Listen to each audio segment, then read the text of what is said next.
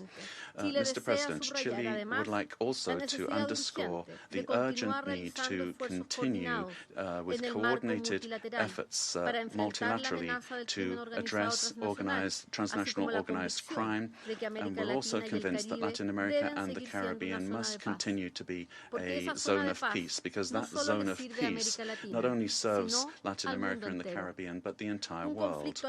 An armed conflict will have devastating humanitarian consequences in Venezuela and in the region. It will worsen the suffering of the civilian population and worsen even further the displacement, insecurity and vulnerability aspects of the situation.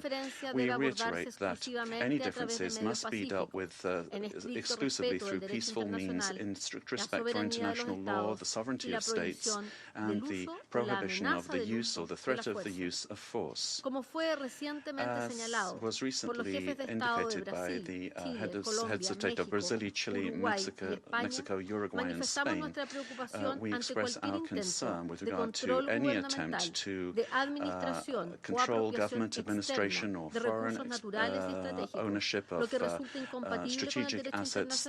This would be against international law and would threaten the political, economic, and social stability of the region.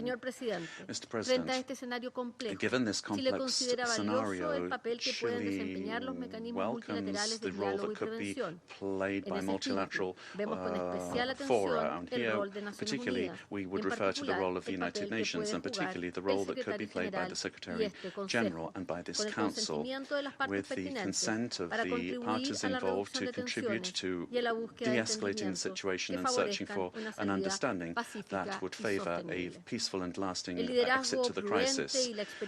Prudent leadership and experience of our organisation, as well as the regional organisations and mechanisms, could be very relevant to avoid a further worsening of the situation and to keep open the channels of communication. Chile reiterates its preparedness to support constructive initiatives that will point in this direction and work together with countries of the region and with the international community for stability and mutual understanding and respect for the principles that underpin this organisation. Thank you. I thank the representative of Chile for the statement and now give the floor to the representatives of Brazil. Mr.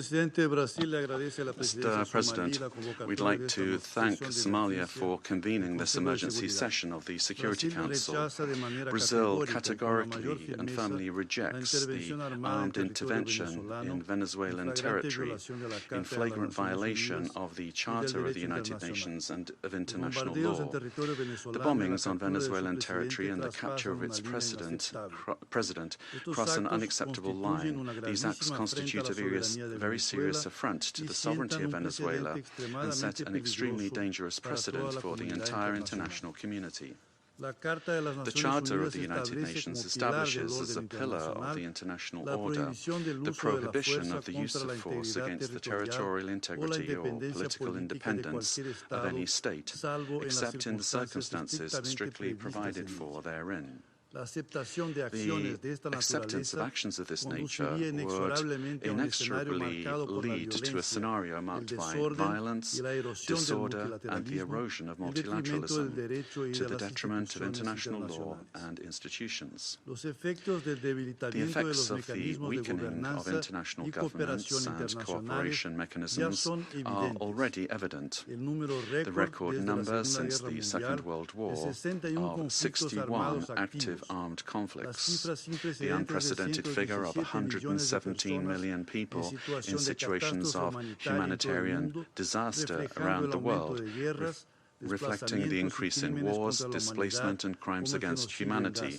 such as the genocide in Gaza, and the global increase in military spending, which is approaching the historical mark of $2.7 trillion. As Brazil has reiterated on numerous occasions, the norms that govern coexistence among states are mandatory and universal. They do not admit exceptions based on ideological, geopolitical, political, economic, or any other kind of interests or projects.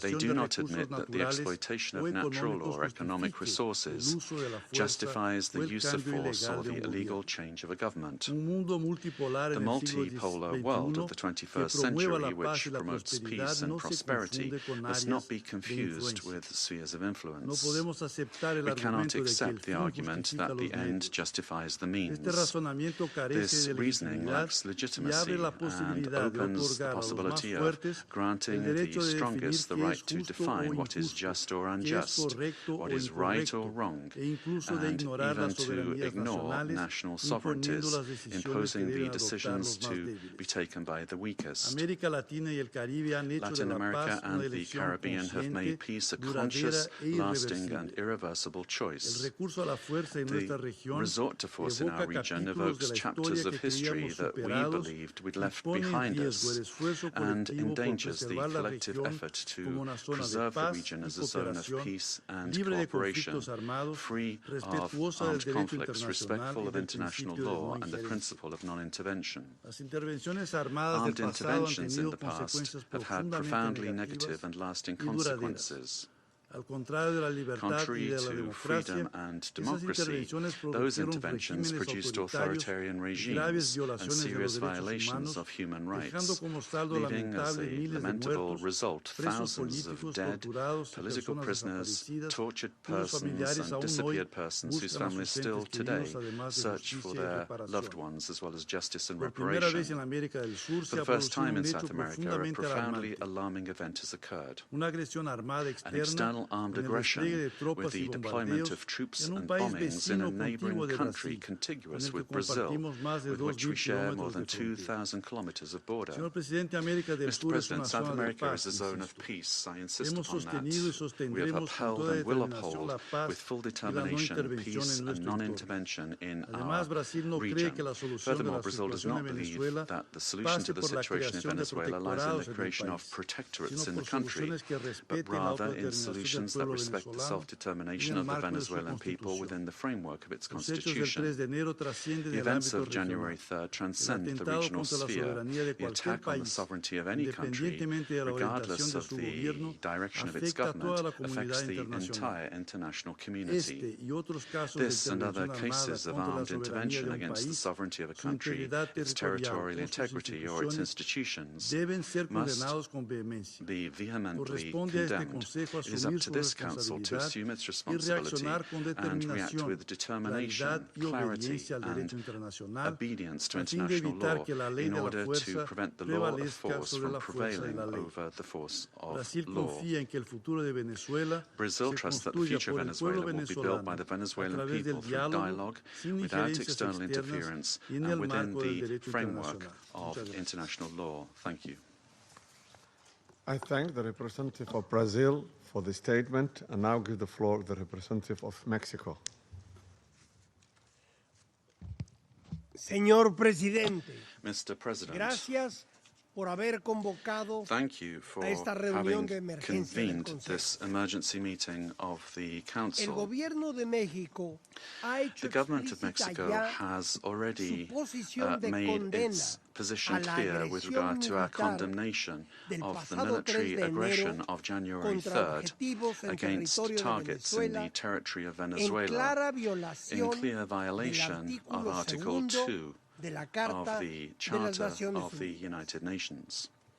Estas acciones These no actions deben must not permitirse, be pues allowed, constituyen as they un severo constitute golpe a severe blow a la Carta to the y al Charter multilateralismo. and to multilateralism. México quisiera Mexico would precisar like to los clarify the siguientes following 4 points. puntos. 4 points. Número 1. La Number 1, proscripción the de la prohibition amenaza of the threat y el uso de la or fuerza the use of contra la force soberanía, against the la sovereignty, integridad territorial territorial integrity, o la or independencia political política independence de todo of Estado any state es el is fundamento del the derecho foundation internacional, of international law, sin importar el regardless país of the o el country gobierno de que or se the trate. government involved. 2. La 2. retórica que apunta Rhetoric hacia un pointing escalamiento towards the o escalation or expansión de las expansion acciones of militares, military actions, incluidos otros including países de to nuestra other región, countries in our region, amenaza la threatens estabilidad regional regional. stability. 3. 3. El Consejo de The Seguridad Security Council tiene la has the responsabilidad responsibility y sobre todo and, above la all, it has obligación the obligation de actuar de to manera act decisiva decisively y sin and dobles without estándares double ante standards violaciones in graves a la face of Carta serious y para violations of restablecer the Charter la paz y la seguridad and to restore international internacionales peace and en security estricto in apego strict adherence a lo to the dispuesto en provisions su artículo of Article 24 24 y and observando observing el Article artículo 27.3. 27, inciso 3. 4. corresponde a los It pueblos is for soberanos sovereign peoples decidir su to destino decide their destiny y encontrar and to soluciones find pacíficas, peaceful, democráticas y democratic and negociadas a negotiated sus diferencias solutions to their políticas political en differences un marco de within a irrestricto framework respeto of a los unrestricted derechos respect for human rights. Los cambios de régimen Regime por change actores by externos external y la actors aplicación de medidas and the application of extraterritoriales extraterritorial no measures solo son actos are not only contrarios al acts derecho contrary to internacional, international law, sino que but históricamente historically, han all agudizado they've done is conflictos exacerbate y conflicts fragilizado and el weakened tejido the social social y and político political de las naciones. fabric of nations. Señor presidente, Mr. President, estimados colegas, esteemed colleagues, estimadas colegas, a pesar de las diferencias políticas despite the political entre nuestros differences among our governments, América Latina y el Latin America Caribe and the se ha Caribbean forjado has been como una zona de paz. forged as a zone of peace. Colectivamente hemos Collectively, recurrido durante we have, décadas for ya decades now, a los resorted mecanismos to the políticos y available jurídicos political disponibles and legal de mechanisms solución de available controversias. in order to peacefully settle La disputes. violación actual The current de este frágil violation of this equilibrio fragile pone balance en grave gravely riesgo endangers la estabilidad the political política stability y la and seguridad de la the región, security of the region, así como el as well bienestar as the de well-being nuestros pueblos. of our peoples. Quienes justifican Those who estos justify actos these acts niegan la deny the historia independent independiente history de América of Latina Latin y el America Caribe. and the Caribbean. México, Mexico, firme en sus firm principios in its constitucionales de constitutional política principles exterior of foreign y policy su vocación and its pacifista, pacifist reitera calling, enfáticamente emphatically que el reiterates diálogo y la that negociación dialogue and son las negotiation únicas vías are the legítimas y only legitimate eficaces and effective para ways resolver to las resolve diferencias existentes. existing differences.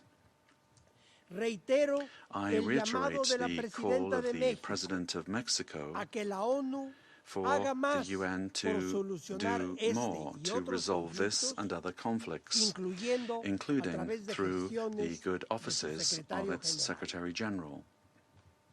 Frente a los acontecimientos In del view pasado 3 of the de events enero, of January 3rd, México refrenda Mexico su disposición reaffirms de its apoyar willingness to cualquier support esfuerzo de any effort facilitación del at diálogo, facilitating mediación dialogue, o acompañamiento mediation, or que providing promueva la assistance paz en that la promotes región. peace in the region.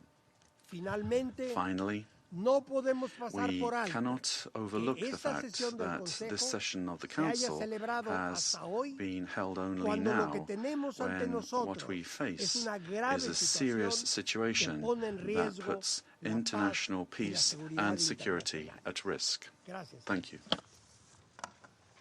I thank the representative of Mexico for his statement and now give the floor to the representative of Paraguay. Gracias, señor presidente. Thank you, Mr. President. La delegación de la República del Paraguay The agradece a delegation la of presidencia Paraguay y a would los like to miembros thank del the presidency and the Consejo members por la of the oportunidad Council de for the tomar la palabra opportunity en to esta take the sesión floor de at fundamental this relevancia.